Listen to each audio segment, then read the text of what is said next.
Thank you for inviting me to attend your meeting today. A number of you might not know me at all, so I would just like to have a few words to tell you who I am in a nutshell. After that, I would like to give you my impression about the course of action in SNETP within the context of the SET plan. Maybe to give you a few words on communication and my feeling about the way this has been dealt with, and this will link up very nicely with the previous presentation by the Young Scientist Network.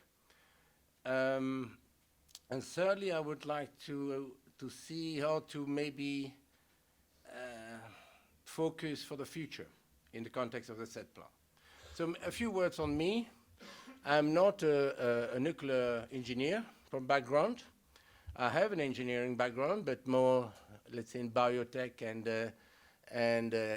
general engineering. I've worked a little bit on research, but little, 4 years or so. That was the very beginning of my career as active researchers in the Vrije Universiteit Brussels, where I made my study as well, but in the French part, and my first job was in the Dutch part. And then I moved to the Science Policy Office. And from there, back in '84, I actually joined the Commission, where I have undertaken a number of studies. I was, for 10 years or so, involved in what at the time was a very fashionable activity of the technology assessment type of work. It was the time of the OTA in the United States, and we wanted to create some kind of similar activities in Europe. But that has declined very rapidly in the 80s, 90s rather. And then I moved position a number of times in DG Research. I've been to DG Research for 30 years now, so I'm a very old fellow of that DG. And I've moved from the life science to education and training. I was a head of unit for research training networks, Marie Curie. And I joined finally the Energy Directorate, which, by the way, is the field where I started at university in the first place, back in 2006.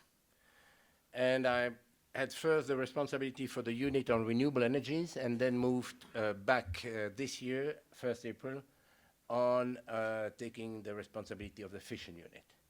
So you will have a lot to do with me, I suppose, in the next years. I'm supposed to be there for 5 years. We have to turn every 5 years. And anyway, in 5 years, I will be obliged to stop because I will be 65. So that tells you the whole story.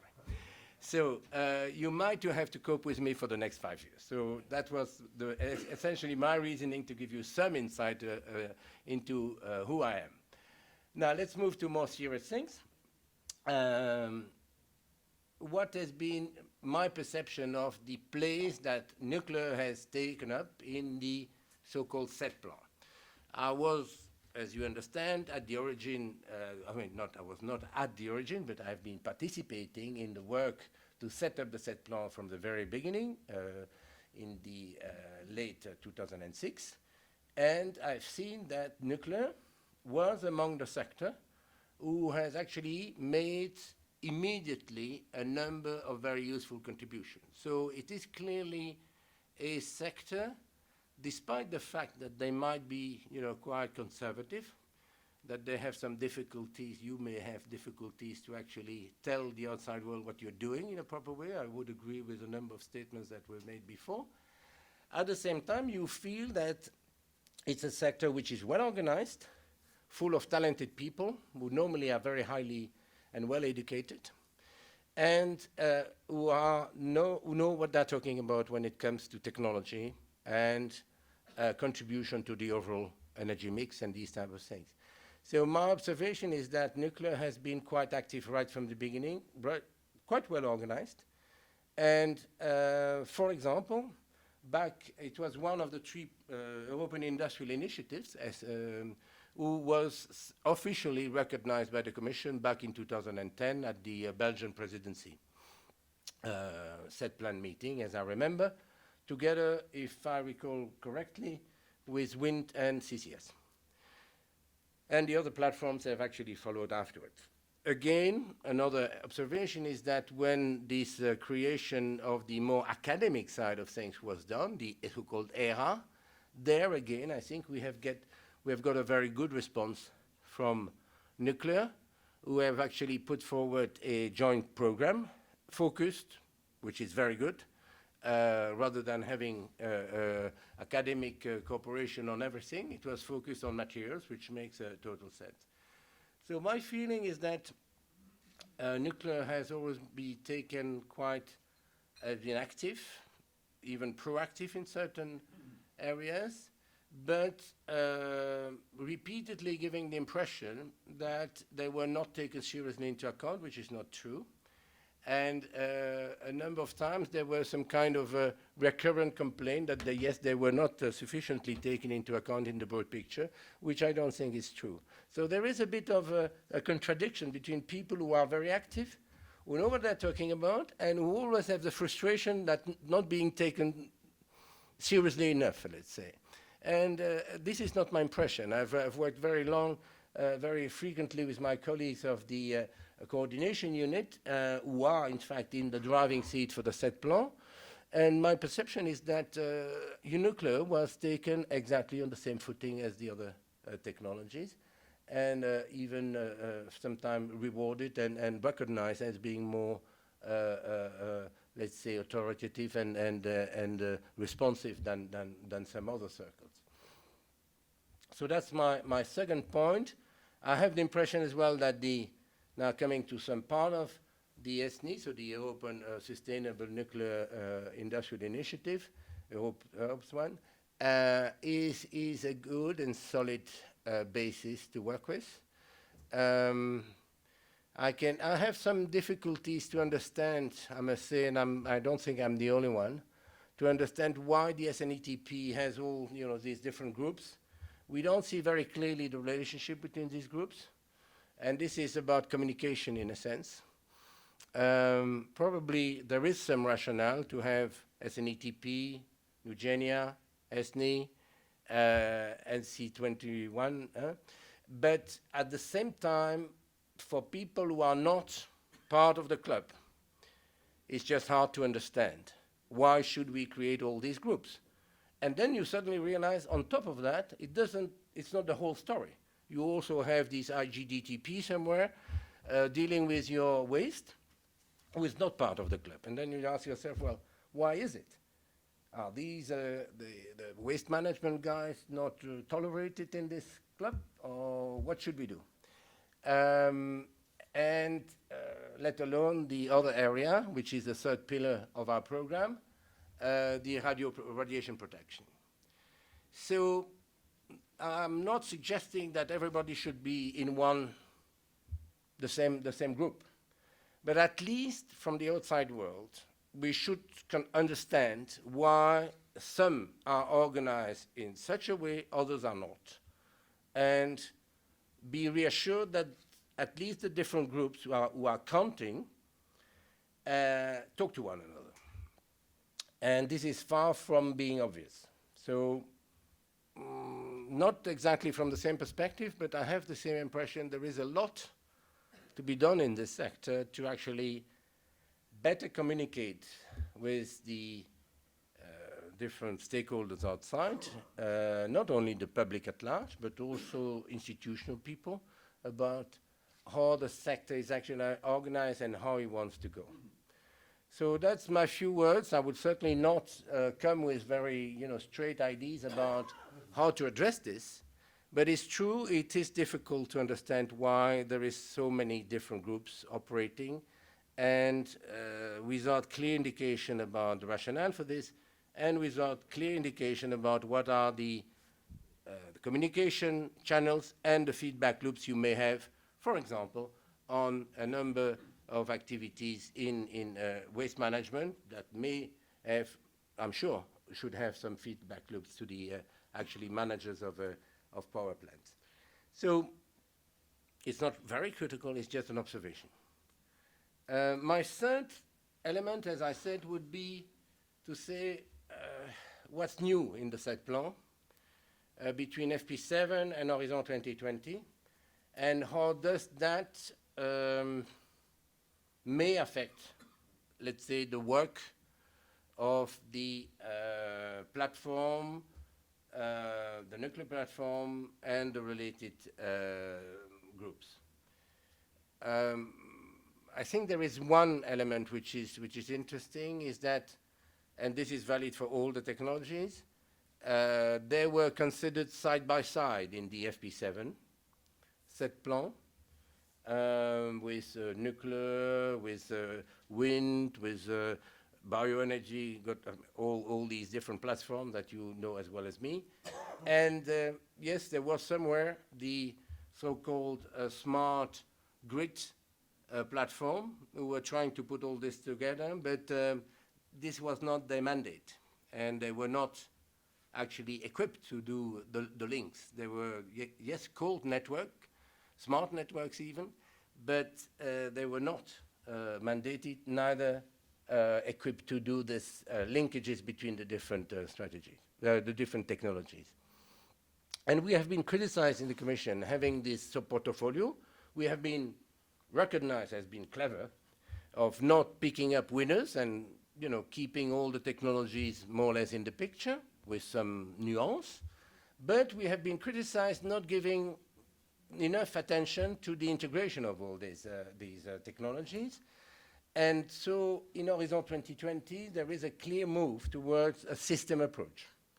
A system approach looking at not only the smart grid type of thing as being just for electricity, for electrons to be transferred from one side of the other to the other, but rather we are looking at the smart network of energy being a combination of the different energy sources according to the best, let's say, regional asset in terms of resources, first of all, and competence and to transform these resources into energy, actual energy. And that is something which I would like to give you as a reflection to see how can you maybe launch a number of exercises in the SNETP for reflection to contribute to this integration and see how nuclear, which I believe has a lot to do with a big role to play, although I'm coming from the renewables, I don't believe that renewables can be the solution for the whole Europe tomorrow. Well, far from that. There are some very good spots for renewables. There are some very good developments going on, but there is also the need for base load production.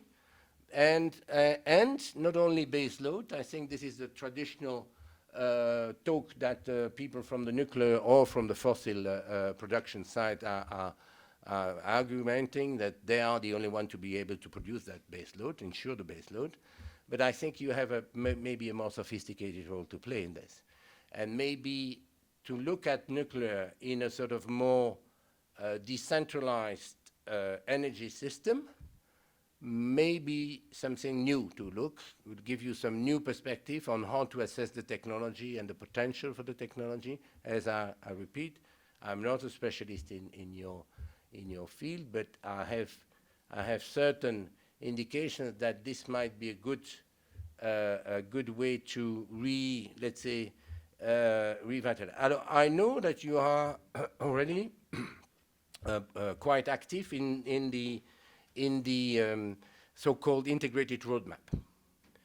But integrated roadmap is one thing. I think it will be, I'm very anxious to see what comes out of this integration.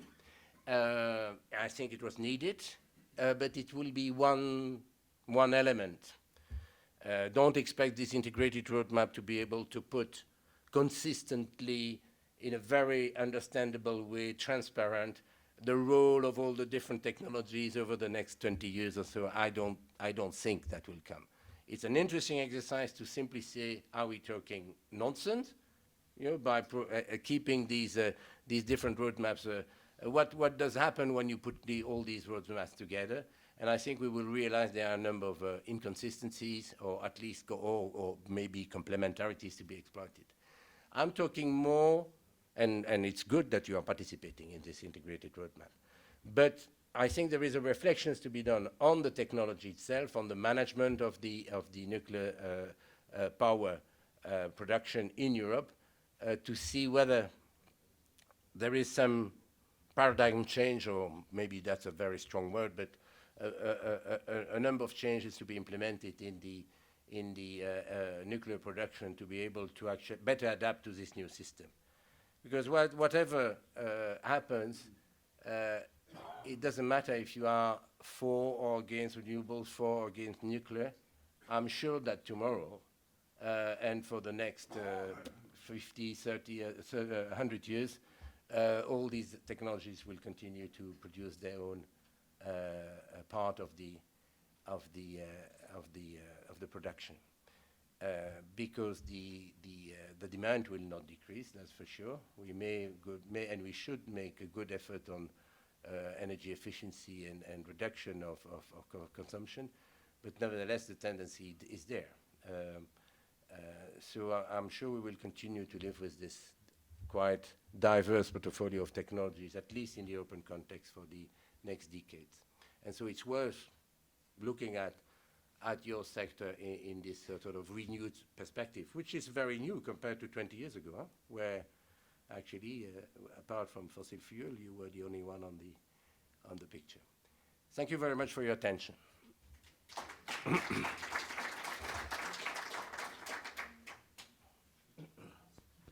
So, thank you very much for your, let's say, very interesting input into our activity. I'm very appreciating, because even myself, I am 3 years working out of nuclear on the general energy aspect in our country. I think the first what I understood is that we should more cooperate in the nuclear field with other partners. We are doing steps to do this. We have been in contact with these two technology platforms. We have meeting, the IGDTPS meeting in Prague in end of October. This year I have keynote speech there. We have common working group on looking on common activities. But I understood that what we have anticipated, that is generally understood, it is not the case. So I recommend that to, I don't know whether it will be Marta Heitzmann or Hamid making the conclusions that they recommend the executive committee, because I cannot, I am not mandated to make any decisions. I'm only chairman.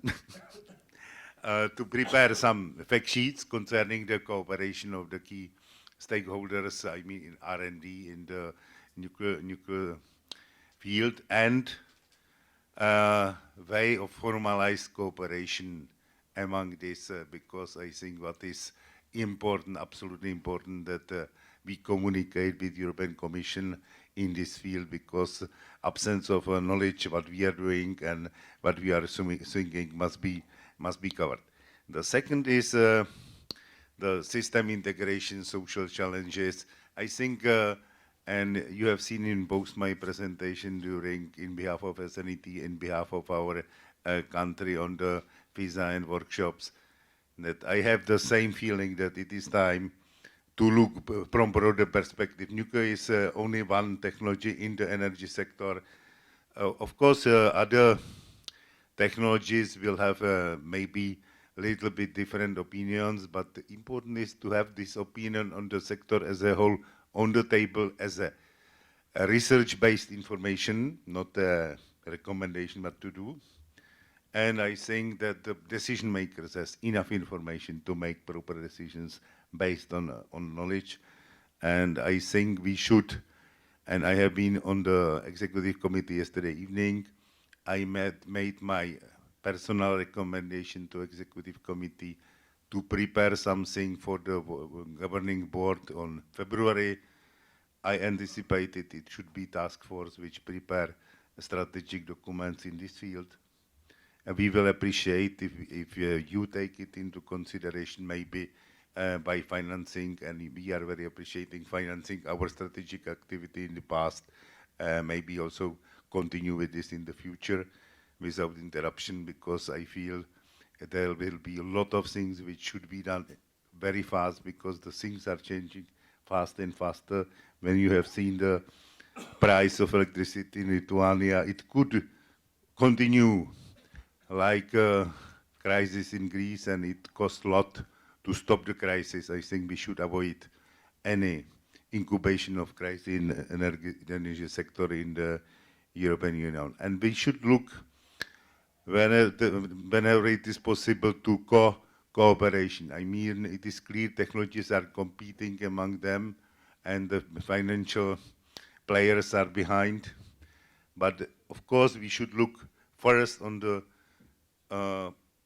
pluses for our citizens and for our society, and we should little bit also put, maybe from different perspective, our opinion, how we can contribute to the society, and it is upon the politicians and other players to take it into account. If you, maybe somebody has 1-2 comments from the public, yeah. Thank you, sir. I'm Christophe Beer. I belong to nuclear. I'm head manager of Nuclear Energy Division of Atomic Energy Commission, France.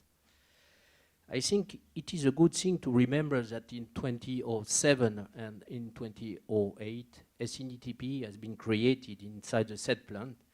And at that time, we were discussing of quite a big quantity of money to help the development of nuclear energy.